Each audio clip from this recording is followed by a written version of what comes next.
Halo, perkenalkan, nama saya Merlina Barita. Di sini saya akan menjelaskan tentang otonomi daerah di Indonesia. Oke, yang pertama, apa sih itu otonomi daerah? Otonomi daerah itu merupakan bagian sistem pemerintahan Indonesia. Otonomi daerah bertujuan untuk pengembangan dan pembangunan untuk mensejahterakan masyarakat di Indonesia. Otonomi daerah adalah kewajiban yang diberikan kepada daerah otonom untuk mengatur dan mengurus sendiri urusan pemerintahan dan kepentingan masyarakat setempat sesuai undang-undang. Oke, menurut para ahli nih, apa sih otonomi daerah menurut para ahli? Yang pertama itu menurut Vincent Lemius, otonomi daerah merupakan sebuah kebebasan atau kewenangan. Nah, kedua arti ini merupakan mengarah pada hal-hal yang berkaitan dengan politik. Contohnya saat pemerintah daerah setempat memiliki keputusan politik serta menjalankan administrasi dan birokrasi sesuai dengan aturan yang berlaku. Nah, selanjutnya menurut Syarif Saleh yang berpendapat bahwa otonomi daerah ialah sebuah hak untuk mengatur dan memberi perintah. Nah, hak tersebut kembali kepada daerah itu sendiri yang didapatkan dari pemerintahan pusat. Sedangkan menurut Benjamin Hussein, suatu pemerintahan yang dibuat oleh rakyat itu merupakan otonomi daerah. Rakyat yang membuat pemerintahan. Oke, selanjutnya apa sih konsep dan tujuan otonomi daerah? Nah, sebelum saya menjelaskan itu, saya akan menjelaskan landasan hukum otonomi daerah di Indonesia, yaitu ada 3 landasan. Yang pertama itu Undang-Undang Dasar Acuan Hukum Otonomi Daerah yang terdapat pada pasal Undang-Undang Dasar 1945, pasal 18 UUD Undang-Undang Dasar ayat 1 dan 2 yang menyebutkan Negara Kesatuan Republik Indonesia dibagi atas provinsi, kabupaten, dan kota yang mengatur dan mengurus sendiri urusan pemerintahan menurut asas otonomi dan tugas pembantuan. Nah, yang kedua itu ketetapan MPR RI TAP MPRI RI nomor 15 strip MPR 1998 yang menjelaskan penyelenggaraan otonomi daerah yaitu pengaturan, pembagian, dan pemanfaatan sumber daya nasional yang berkeadilan serta perimbangan keuangan pusat dan daerah dalam rangka Negara Kesatuan Republik Indonesia. Lalu selanjutnya yang ketiga itu undang-undang, ada 2 undang-undang yang mengatur, yaitu Undang-Undang Nomor 12 Tahun 2008 tentang perubahan kedua atas Undang-Undang Nomor 32 Tahun 2004 tentang pemerintahan daerah.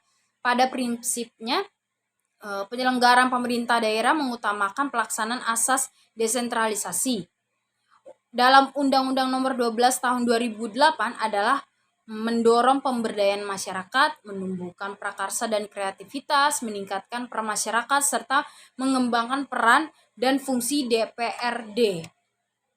Nah, lalu selanjutnya tujuan otonomi daerah. Apa sih tujuan otonomi daerah di Indonesia? Yang pertama itu meningkatkan pelayanan kepada masyarakat. Yang kedua untuk mengembangkan kehidupan masyarakat yang didasari oleh demokrasi. Yang ketiga itu untuk mewujudkan suatu keadilan sosial kepada seluruh lapisan masyarakat. Lalu yang keempat itu untuk mewujudkan pemerataan daerah. Lalu yang kelima itu bertujuan untuk memelihara hubungan yang serasi dan baik. Hubungan yang dimaksud itu antara pusat dan daerah. Selain itu menjalin hubungan yang baik antara daerah dalam rangka menjaga keutuhan Negara Kesatuan Republik Indonesia atau yang kita sebut itu NKRI. Lalu selanjutnya bertujuan untuk mendorong upaya pemberdayaan masyarakat, bertujuan untuk menumbuhkan prakarsa sekaligus kreativitas, serta meningkatkan peran masyarakat dan mengembangkan peran juga fungsi dari pihak DPRD. Nah, lalu selanjutnya kita akan membahas apa sih masalah yang timbul akibat dari otonomi daerah di Indonesia. Yang pertama itu adanya eksploitasi pendapatan daerah. Salah satu konsekuensi otonomi yaitu adalah kewenangan daerah yang lebih besar dalam pengelolaan keuangannya, mulai dari proses pengumpulan pendapatan sampai pada alokasi pemanfaatan pendapatan daerah tersebut. Lalu yang kedua itu pemahaman terhadap konsep desentralisasi dan otonomi daerah yang belum baik. Maksud dari desentralisasi itu sebuah mekanisme penyelenggaraan pemerintah yang menyangkut pola hubungan antara pemerintah nasional dan pemerintahan lokal. Lalu yang ketiga itu ada penyediaan aturan pelaksanaan otonomi daerah yang belum memadai. Lalu ada kondisi SDM aparatur pemerintah yang belum menunjang sepenuhnya pelaksanaan otonomi daerah. Lalu ada juga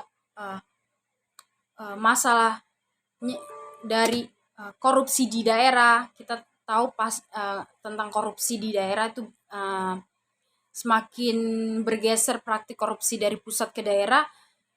Sinyalemen ini menjadi semakin beralasan ketika terbukti bahwa banyak penjabat publik yang masih mempunyai kebiasaan menghambur-hamburkan uang rakyat untuk misalnya untuk piknik ke luar negeri dengan alasan studi banding.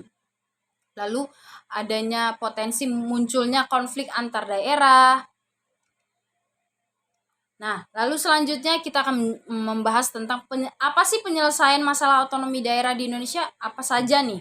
Oke, yang pertama itu membuat master plan pembangunan nasional untuk membuat sinergi pembangunan di daerah agar menjadi landasan pembangunan di daerah dan membuat pemerataan pembangunan antar daerah. Lalu yang kedua itu memperkuat peranan daerah untuk meningkatkan rasa nasionalisme dengan mengadakan kegiatan menanam nasionalisme seperti kewajiban mengibarkan bendera merah putih.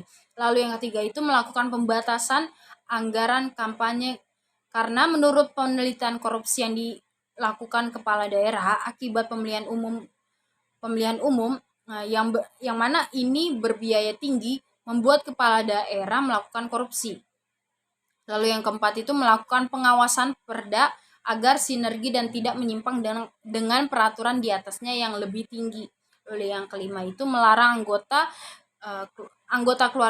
keluarga kepala daerah untuk maju dalam pemilihan daerah untuk mencegah pembentukan dinasti politik. Lalu yang keenam itu meningkatkan kontrol terhadap pembangunan di daerah dengan memilih mendagri yang berkapabilitas untuk mengawasi pembangunan di daerah. Lalu yang ketujuh itu melaksanakan good governance dengan memangkas birokrasi atau kita sebut itu reformasi birokrasi. Terus mengadakan pelayanan satu pintu untuk masyarakat, melakukan efisiensi anggaran.